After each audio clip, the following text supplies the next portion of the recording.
4. To avoid shame. There may be some tasks we choose to do just to avoid shame. We know that if we don't do them, we'll end up suffering severe self judgment, hearing our own voice telling us there is something wrong or stupid about us.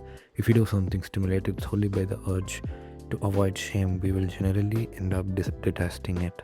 5. To avoid guilt. In other instances, we may think if I don't do this, people will be disappointed in me.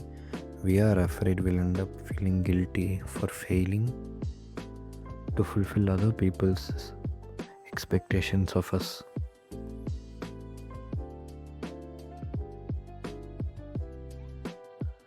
There is a world of difference between doing something for others in order to avoid guilt and doing it out of clear awareness for our own need to contribute to the happiness of other human beings. The first is a world filled with misery, the second is a world filled with play. Be conscious of actions motivated by the desire for money or approval and by fear, shame, or guilt. Know the price you pay for them. 6. To satisfy a sense of duty. When we use language which denies choice, for example, words such as should, have to, ought, must, can't, supposed to, etc., our behaviors arise out of a vague sense of guilt, duty, or obligation. I consider this to be the most socially dangerous and personally unfortunate of all the ways we act when we're cut off from our needs.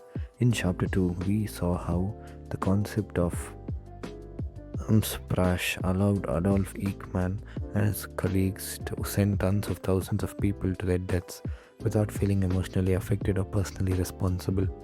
When we speak a language that denies choice, we forfeit the life in ourselves for a robot-like mentality that disconnects us from our own core. The most dangerous of all behaviors may consist of doing things because we're supposed to. After examining the list of items you have generated, you may decide to stop doing certain things in the same spirit that I chose to forego clinical writing reports. As radical as it may seem, it is possible to do things only out of play. I believe that to the degree that we engage moment by moment in the playfulness of enriching life, motivated solely by the desire for enriching life to that degree, are being motivated, compassionate with ourselves. Summary: the most crucial application of NBC may be in the way we treat ourselves. When we make mistakes, instead of getting caught up in moralistic self-judgments, we can use the process of NVC mourning and self-forgiveness to show us where we can grow.